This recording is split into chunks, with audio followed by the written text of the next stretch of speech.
Okay, now this question here is question 29. Now there's two parts to question 29. Now the first part is reasonably easy. It's a fraction, okay? Now you're not allowed, if you add two fractions together like a half plus a third, okay? What you'd say is, okay, what's the lowest common denominator between 2 and 3?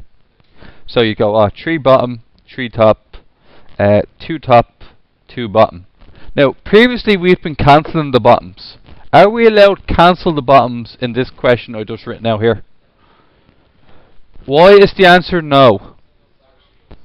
There's no equal sign. There's no balance. You can only cross out the denominator when there's a balance to be obtained or conserved.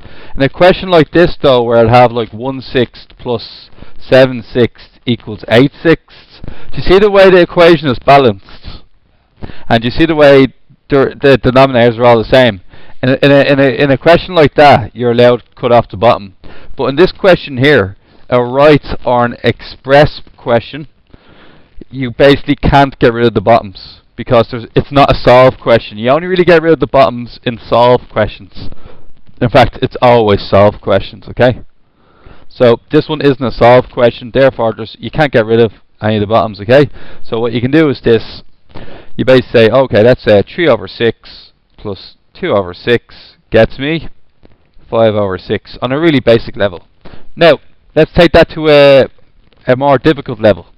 A more difficult level says, okay, why don't you write this as a single fraction? So to write this as a single fraction, here's what we do. You look left and right and you get the denominator you don't have. So the x plus 1 looks over and what does it want? So x minus 1 top and bottom. The x minus 1 looks over and what does it want? The x plus 1 top and bottom. Now, multiply it out. You're going to get x minus 1 plus x plus 1 all being divided by x plus 1 because it's the same denominator. What happens to the 1's? Cancel. And the answer is going to be left with is 2x x plus 1 over x minus 1. Is that okay? Yes, Liam? A question came up that could I not cross off this x minus 1 here with this x minus 1 here? Okay, so when I'm thinking about something like this, what I do is I make up a similar question in my head. So an example would be, imagine the x minus 1 was the number 5 as an example. Okay, so the x minus 1 is the number 5. The x plus 1, I don't know, is the number 7. And then I said x plus 1 was 7, didn't I? And I said that this one here is 5. And a similar question you'd ask me is, can you not just strike off the 5's? That's the same question, isn't it? Because look, you're asking me can I strike off this part here with this part here. It's the same thing as you asking me, can I strike off this 5 here with this 5 here? The 5 on the bottom is being multiplied, while the 5 on top is being added to. Do you get it?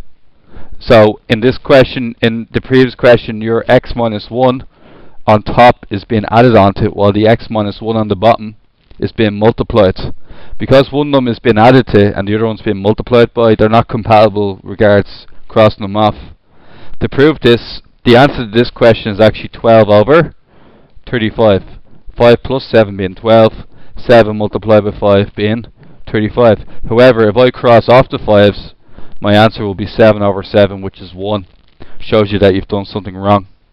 Long story short, the multiplying it, one has been multiplied on the bottom, while the other one is being added to it, means they're not compatible.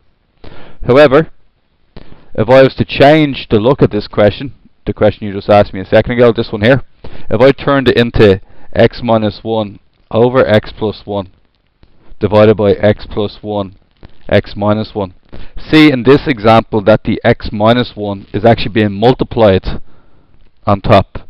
Then you're good to cross them off because it's in multiplication mode, not addition mode. Okay? Hopefully that made some sense. Now, that's the single fraction there. Everybody reasonably happy with how to get a single fraction? Okay. Now, it says hence or otherwise solve the second equation.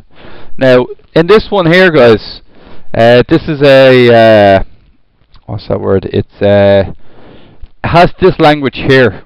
What does that language usually suggest to you at the very end of the question? What's going to go down?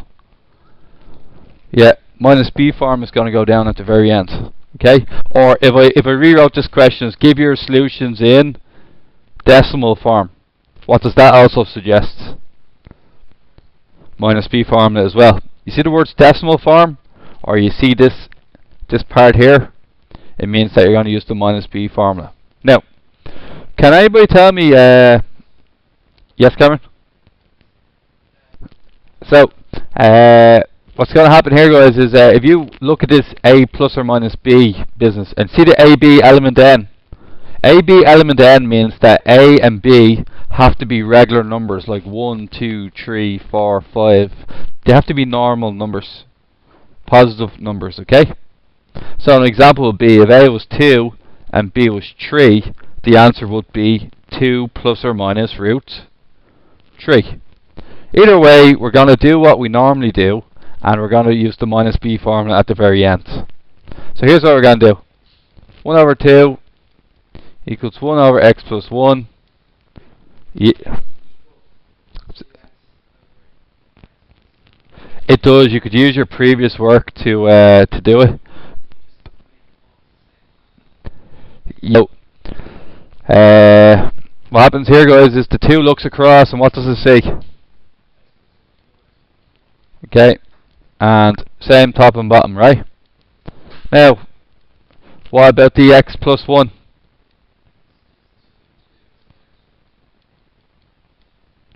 The 2 and the, if it's a number 1, you can just write right over it because number 1 doesn't affect anything. Okay, and what about the bottom? Okay, and then what happens next? Am I allowed to cross these ones off? Why? And because it maintains the balance. Okay, so there's your 3 cross offs there. Now what happens next? X squared minus 1x plus 1x minus 1 equals, come on in, go again, 2 plus 2, good man. Okay, what can cancel? That one first, okay, and the 2's cancel as well. 2x plus 2x, 4x, okay?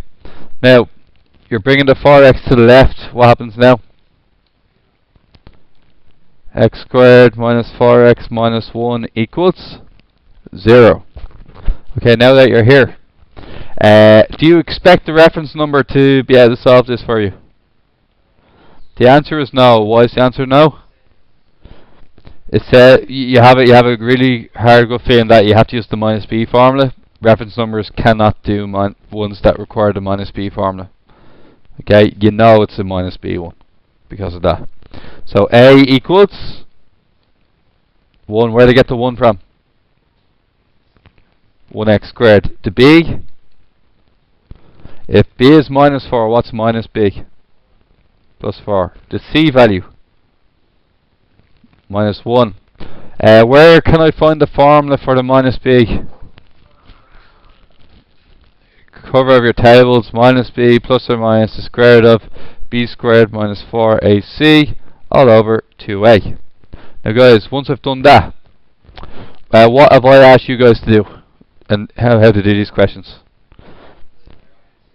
Put in minus b first, put down minus b as plus 4. But what did I ask you to do in the square roots part? Just empty brackets for a minute.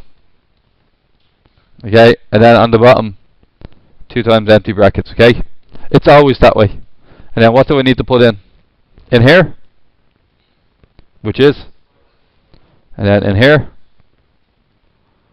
And in here? And then in here? 1, okay? And then what Oscar's saying, what did you say earlier about how you get this and you do it on its own? You don't do anything else just yet, okay? So you come along, you get your minus 4 squared, and then you minus 4 bracket 1 bracket, what's the other one? Minus 1, then 2 root 5. Okay? 4 plus or minus 2 root 5 over 2. What does that mean then? 4 plus 2 root 5 over 2, or 2 root 5 over 2. Once again, a lot of people get this far. They get 13 out of 15 marks, and they go wrong here. And all I'm saying is you have plenty of time in your exams usually, so all you have to do is just press just use the calculator again. Let it do the hard work for you. Plus 2 root 5 all over 2. And then, you know the first answer is 2 plus root 5. If you want it in decimals,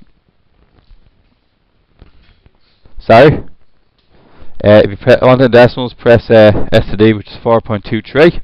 And then to do the other one, you just take it away, and you get 2 minus root 5. Press the right hand button, or sorry,